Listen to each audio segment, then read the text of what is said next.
Welcome to Tirumala Vaibhavam YouTube channel. Today we will dive into another spiritual story.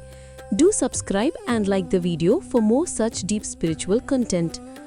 Picture this, a massive battlefield, just moments before a war that will change everything. The air is just electric with tension, and right in the middle of it all, this incredible divine conversation is happening. Lord Krishna is about to give the warrior Arjuna, and, well, all of us, the ultimate guide for conquering the enemy. Not the one on the battlefield, but the one that's right inside our own heads. This is the scene for chapter 6 of the Bhagavad Gita, where we dive deep into the yoga of meditation. And this quote, wow, it gets right to the absolute heart of the chapter. Krishna just lays it all out there. This is the central challenge of our entire inner world, isn't it? Our mind can be our most powerful ally, or it can be our most destructive enemy. And the thing is, Krishna tells us that choice is completely ours. Chapter 6 is basically the timeless instruction manual for turning that inner enemy into our greatest friend. So this entire chapter is dedicated to one single profound path, Dhyana yoga. That's the yoga of meditation. This is Krishna's direct answer to all the turmoil, the anxiety, the restlessness that just seems to plague the human mind. And it's so much more than just, sitting quietly. It's a complete masterclass in understanding the very nature of our own consciousness. All right, so here's our game plan for this journey. We're going to start by totally redefining what a true yogi is. Then, we'll face this idea of the mind as either a friend or a foe. After that, we'll get into the actual practice of stillness, see the amazing vision it leads to, and finally, we'll look at the path of the yogi, challenges and all. Okay, first up, Krishna is about to challenge everything we think we know. When I say the word yogi, what pops into your head? Probably someone who's, renounced everything, living in a cave somewhere, right? Well, Krishna is about to take that idea and flip it completely on its head. So, what does it actually mean to be a true yogi? Arjuna himself is totally confused. He's on this battlefield, completely overwhelmed, and his first instinct is to just run away, become a hermit, escape it all. But Krishna's answer is, well, it's pretty surprising and honestly way more useful for our lives today. So, on the left, you've got that common idea of the sannyasi, the person who retreats from the world. But Krishna gives us this radical alternative, the karma yogi. You see, it's not about giving up action. It's about a massive shift in your mindset. True renunciation is about giving up your attachment to the results, using every single challenge life throws at you as a chance to grow. So why is this detachment so incredibly important? Well, think about it. Anytime you do anything, there are really only 4 possible outcomes. You might get more than you wanted, exactly what you wanted, less, or something completely opposite. Now, if your mind is attached to just one of those outcomes, you're going to be on an emotional roller coaster. But the karma yogi? They find peace by being okay with any of the 4. How is that even possible? To be okay with anything? Well, it comes from understanding a much bigger reality. Krishna introduces this concept of Ishvara. Think of it as this invisible, intelligent order to the universe. It's the set of infallible laws, like physics or karma, that governs everything. So intelligent living isn't about forcing your will on the world, it's about understanding how the system works and navigating within it. And this idea of intelligent living leads us right into the core psychology of this chapter.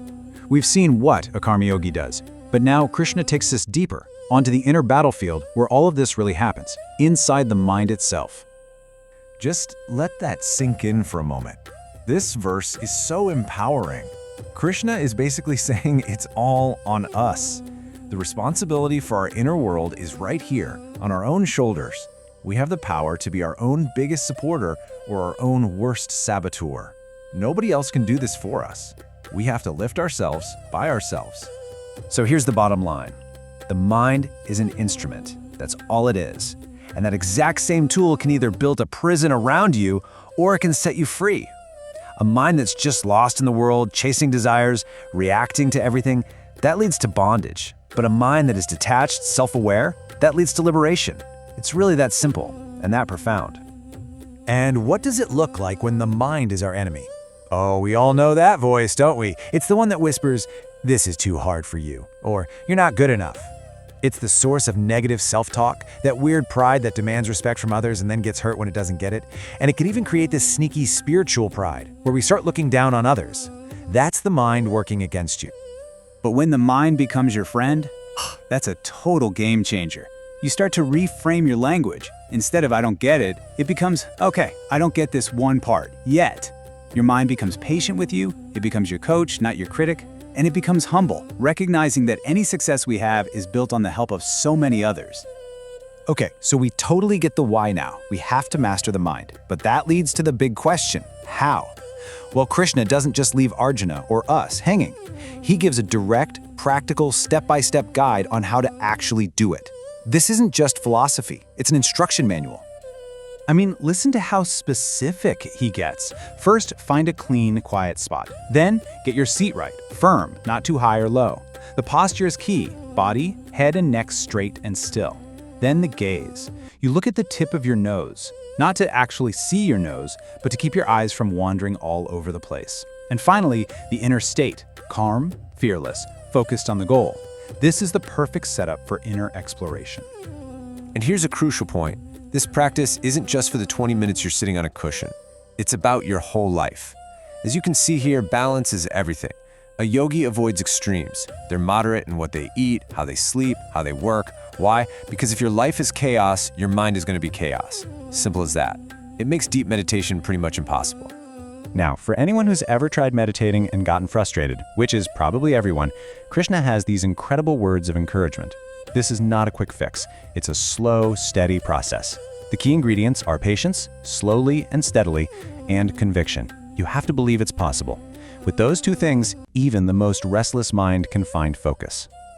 Okay, so we're doing all this work, we're practicing, but where does it all lead? What's the payoff? What happens when the mind finally becomes still? Well, now, Krishna describes the view from the summit, a state of being that will completely change how you see reality. The goal has a name. It's called samadhi. It's the highest state of consciousness, sometimes called enlightenment or trance. It's kind of hard to put into words, but it's a state of pure bliss where the lines just blur. The person watching, the thing being watched, and the act of watching all just dissolve. They become one single, unified awareness. This is a really cool map of the mind's journey. Let's be honest. Most of us spend our days in the agitated or distracted states, Shipta or Vikshipta. The whole practice of meditation is about intentionally moving down this list, from scattered to concentrated, and finally to that fully controlled state of nirodha, or samadhi. It's a clear path from a scattered mind to a mastered one. And get this, even within samadhi, there are levels. The first is like you've finally found the one channel on the TV you want to watch, and you've thrown away the remote. No more channel surfing. You are locked in. But the next level is even deeper. That's like turning the TV off completely. You're no longer looking at an image on a screen. You're looking inward, at the source of everything. And what happens when you reach this state? Your perception of the world radically shifts. The true yogi, with a perfected mind, sees the same divine spark in absolutely everything. A wise person, an elephant, a dog, someone society has cast out. It doesn't matter. All the labels we put on things just fall away, and you see them all with the same eyes, with the same equality. Now, after hearing all of this, Arjuna, and maybe you too, is probably feeling a little bit of doubt. I mean, it sounds incredible, but it also sounds incredibly hard. So, what happens if we try, but we don't quite make it? Krishna addresses this very real, very human fear of failure. This is such a vulnerable and honest question from Arjuna, isn't it? It's a question anyone who has ever started a difficult journey has asked. What if I put in all this effort and I don't reach the goal? Is it all just wasted? Am I just lost in the middle? And I just love Krishna's response here. He doesn't dismiss the fear. He doesn't say, oh, don't worry about it. He starts with empathy. He says, Arjuna, you're right. The mind is restless and difficult to control. He validates the struggle first, which is just brilliant because it makes Arjuna really ready to hear the solution. And then he gives the answer. He says, yes, it's hard, but it is not impossible. It can be conquered. And the method comes down to two pillars: constant practice and detachment. That's the secret sauce. Keep showing up, keep doing the work, and let go of your attachment to the results. With those two, even the wildest mind can be tamed. So, let's just do a quick recap of this amazing chapter. A true yogi isn't someone who runs away from the world. They're a master of action, right in the middle of it, just without attachment. Our mind can be our best friend or our worst enemy. We get to choose. Meditation is the practical how-to guide for making that choice. The ultimate goal is samadhi, that state of blissful unity. And maybe the most comforting part, even though the path is tough, No effort is ever wasted. And all of this brings us to one final, fascinating question. The whole chapter is about focusing the mind, about seeing the divine essence in everything. But what exactly is that divinity? What or who is the ultimate thing that the yogi is supposed to be meditating on? Well, now that Krishna has given Arjuna the tools to quiet his mind, he's finally ready for the answer. In chapter 7, Krishna starts to pull back the curtain and reveal his own divine nature, giving us the ultimate object for our meditation. And trust me, that's a journey you are not going to want to miss. We'll explore that in our next explainer. That was today's story. Please do like, share and subscribe for more such interesting stories. Let's connect with another story. Till then, stay blessed.